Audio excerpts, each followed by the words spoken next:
यिर्मयाह भविष्यवक्ता की पुस्तक अध्याय 6। यिर्मयाह भविष्यवक्ता की पुस्तक अध्याय 6।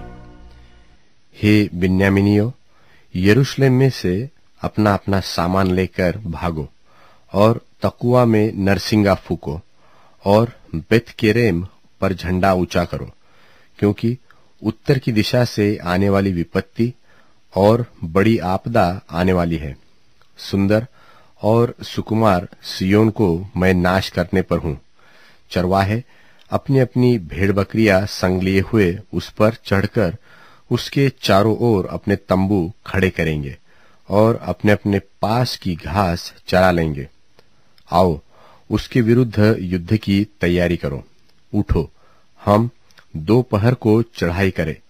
हाय हाय, दिन ढलता जाता है और सांझ की परछाई लंबी हो चली है। उठो, हम रात ही रात चढ़ाई करें और उसके महलों को ढा दे। सेनाओं का यहोवा तुमसे कहता है कि वृक्ष काट काट कर यरूशलेम के विरुद्ध दमदमा बांधो।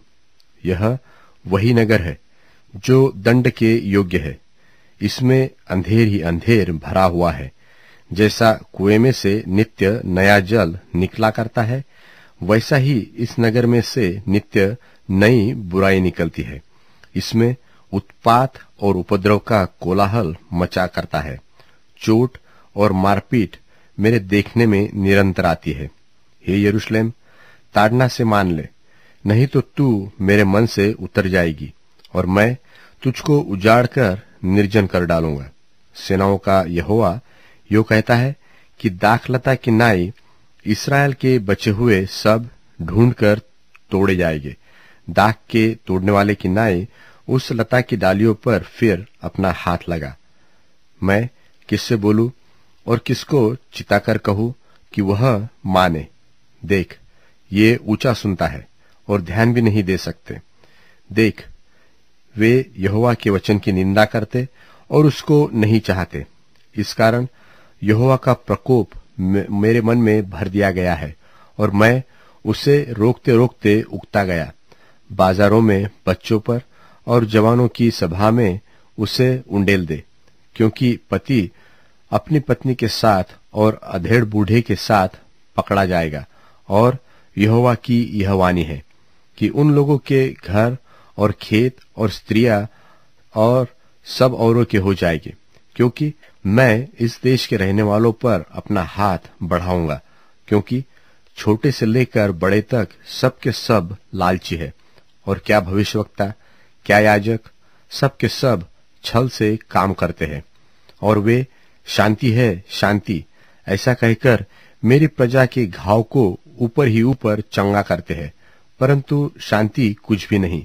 क्या वे अपने घृणित कामों के कारण लज्जित हुए? नहीं, वे कुछ भी लज्जित नहीं हुए। वे लज्जित होना जानते भी नहीं। इस कारण जब और लोग नीचा खाएंगे, तब वे भी नीचा खाएंगे, और जब मैं उनको दंड देने लगूंगा, तब वे ठोकर खाकर गिरेंगे। यहोवा का यही वचन है। यहोवा यो भी कहता है कि सड़कों पर खड़े होकर देखो और पूछो कि प्राचीन काल का अच्छा मार्ग कौन सा है, उसी में चलो और तुम अपने अपने मन में चैन पाओगे। पर उन्होंने कहा, हम उस पर न चलेंगे। फिर मैंने तुम्हारे लिए पहरुए बैठाकर कहा, नरसिंगे का शब्द ध्यान से सुनो। पर उन्होंने कहा, हम न सुनेंगे। इसलिए हे जातियों, सुनो, और हे मंडली, देख कि इन लोगों में क्या हो रहा है। हे पृथ्वी, सुन और देख कि मैं इस जाति पर क्या विपत्ति ले आऊंगा, जो उनकी कल्पनाओं का फल है, क्योंकि इन्होंने मेरे वचनों पर ध्यान नहीं लगाया और मेरी शिक्षा को इन्होंने निकम्मी जाना है। मेरे लिए लोबान जो शबा से सुगंधित नरकट जो दूर दूर देश से आता है, इसका क्या प्रयोजन है?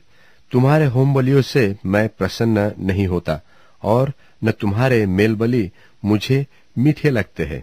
इस कारण यहोवा ने यो कहा है कि देखो, मैं इस प्रजा के आगे ठोकर रखूंगा और बाप बेटा, पड़ोसी और संगी वे सब के सब ठोकर खाकर नाश होंगे।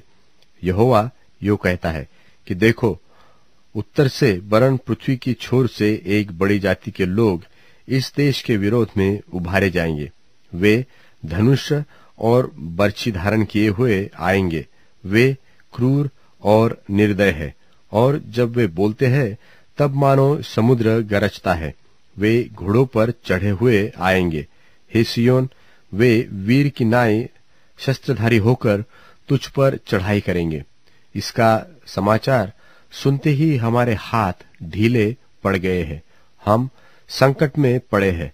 जच्चा की सी पीड़ा हमको उठी है। मैदान में मत निकल जाओ, मार्ग में भी न चलो, क्योंकि वहां शत्रु की तलवार और चारों ओर भय देख पड़ता है। हे मेरी प्रजा, कमर में टाट बांध और राख में लोट। जैसा विलाप एकलौते पुत्र के लिए होता है, वैसा ही बड़ा शोकमय विलाप कर, क्योंकि नाश करने वाला हम पर अचानक आ पड़ेगा। मैंने तुझको अपनी प्रजा के बीच गुम्मट व गढ़ इसलिए ठहरा दिया कि तू उनकी चाल परखे और जान ले, वे सब बहुत ही हट्टी है। वे लुतराई करते फिरते हैं। इन सबों में भी चाल बिगड़ी है। वे निरा तांबा और लोहा ही है। धौकनी जल गई, शीशा आग में जल गया। ढालने वाले ने व्यर्थ ही ढाला है। बुरे लोग निकाले नहीं गए। उनका नाम खोटी चांदी पड़ेगा, क्योंकि यहोवा ने उनको खोटा पाया है।